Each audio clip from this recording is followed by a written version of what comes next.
Time now for sports on 104.7 The Cave. Here's Ned Reynolds. 104.7 The Cave, Mike the Intern, Ned Reynolds. It is time to talk sports, hermano. So, big news yesterday, just like you predicted. The Cardinals have a new member in the Hall of Fame, a great third base player. Ned, who is it? It is Scott Rowland, and this is a really well-deserved selection in my opinion. Now, Mike, he was hardly what you would call a unanimous choice. He squeezed in by 1 percentage point. You have to have 75% of the ballots that were cast. He got 76%. Wow. Made it by 5 extra ballots, but hey, that's irrelevant. He is in, and he's in the Hall of Fame forever. So who is Scott Rowland? Well, he's a 7-time All-Star and 8-time Gold Glove winner. Much of his success with the Cardinals, but he had 3 other teams. Broke in with the Phillies. Really an interesting story, too, because Rowland in high school was one of the most highly sought basketball recruits in the country. He was the runner-up. This is one of the most prestigious awards you can win as a high school player. Mr. Basketball in Indiana, he was the runner-up.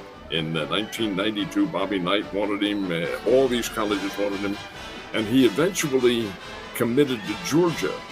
But he had a mindset meeting with himself and said, baseball's really my goal. And the Philadelphia Phillies signed me, so I'm going to go with them. And that's what he did. He disdained the college and the basketball world and made a big living out of the baseball. His figures are good. His career average is 281. He had 316 home runs and all that. You usually equate a Hall of Fame player with bigger numbers than that, but Rowland was a solid ball player in every single respect. Question's always been asked, though, why did the Cardinals trade him? And they did, to the Toronto Blue Jays in 2007. Why'd they do that? And Rowland was asked that once, and he said, well, gang, it had nothing to do with my profession, nothing to do with baseball at all. They liked the way I played. I liked the way I played. But I had a conflict with Tony La Russa, and it wasn't going to be resolved. So he ends up, manager wins, players trade. Wow, that's unfortunate. Well, at least he's in the Hall of Fame. Big congratulations to him and Cardinals Nation in general. I know we're proud of him. So speaking of trades, the Kansas City Royals have entered the trading market, and they are on the hunt, aren't they? They are. They're trying to improve the team, obviously, but they're also trying to lessen their payroll, which, what a surprise. Anyway, 2 days ago, they traded Michael Taylor, who's their Gold Glove winning center fielder. He's a good player, solid player. Traded him to the Minnesota Twins, and they got a pair of prospects out of that. Well, that took away about $5 million from their budget.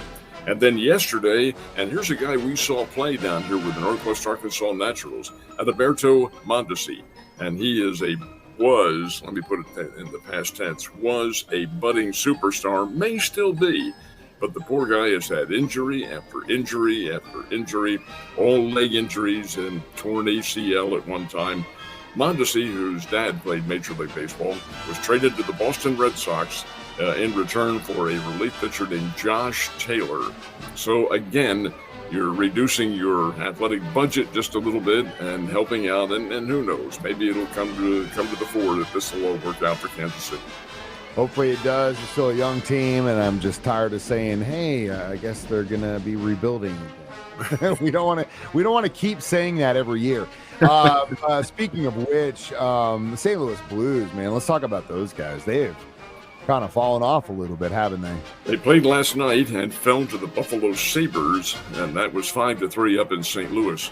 And this team, now keep in mind, there's still a long, long way to go before the Stanley Cup playoffs are formulated and all that sort of thing. Not another several months before that happens. But at the moment, the Blues would not make the Stanley Cup finals.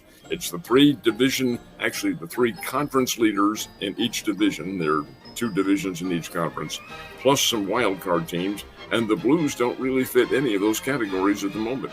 But they're not too far away. If they start to win a little bit, get some of their injured players back, Tarasenko being one of them, they might be able to start formulating a winning streak. But right now, they are not. 5-3, they lose to the Buffalo Sabres, and St. Louis has some rallying to do. They do. I was just looking at the standings. It is close, but as you mentioned, man, the Avalanche have won like 5 or 6 in a row. We were waiting for this day, we being Chiefs Kingdom, to see what capacity Patrick Mahomes would practice in. I think he's going to practice. He hasn't been seen in a boot or anything. What do you think is going to happen today at practice? I'm going to disagree with you. I would be very surprised if he does practice. Now, Andy Reid said something to the effect that the injury wasn't as severe. Come on, coach. It's a high ankle sprain and they are severe. I don't care what anybody tells you, and it takes a while to recover. I wouldn't be at all surprised if they don't put him up maybe on the side and say, hey, Patrick, you already know what you're going to do. We're not going to change at this time of the year. You know what the formula is. Let's not take any chances and maybe strain the already sprained ankle. Let's just see if anything happens. They might fool me completely. He might get back on the field today. This is the first day of practice getting set for Sunday night's game. But over and above all that, you don't want to aggravate that injury, and it's a rather significant injury. See what the Chiefs decide to do. But like you mentioned, you can't really do any more damage, and it really comes down to, well, of course, it's on his throwing leg, so that's a problem, but also if he can deal through the pain, and it looks like the kid can.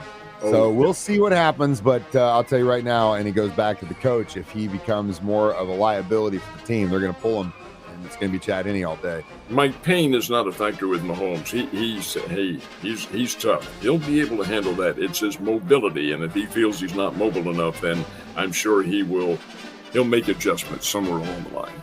Speaking of adjustments, the Bears had lost 2 in a row before they took the court last night. Were they able to adjust and get a dub? Well, they win, but if you were judging a diving contest or skiing or whatever it is that they use those point cards for and things like that, they would have had about a 4.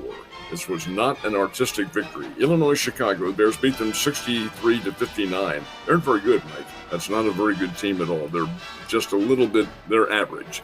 And the record coming into the game, 1 win and 9 losses in the Missouri Valley. One of those losses is to the Bears back in November.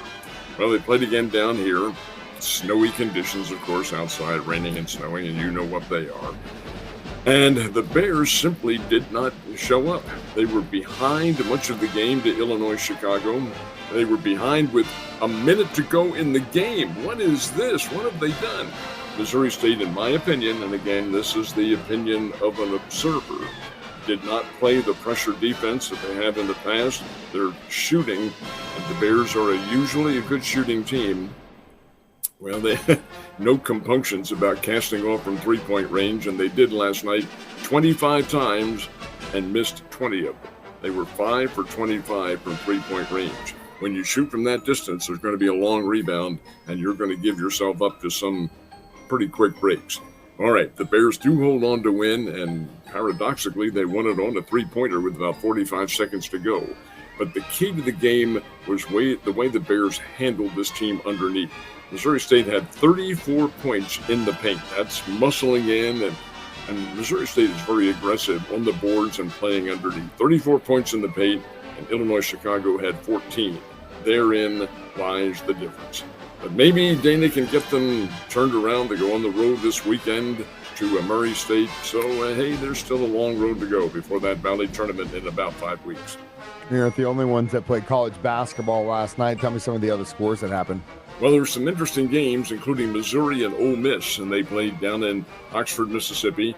And Missouri, as expected, won that game 89-77. Arkansas and LSU played, and the Razorbacks win this one. LSU's not real good in basketball this year.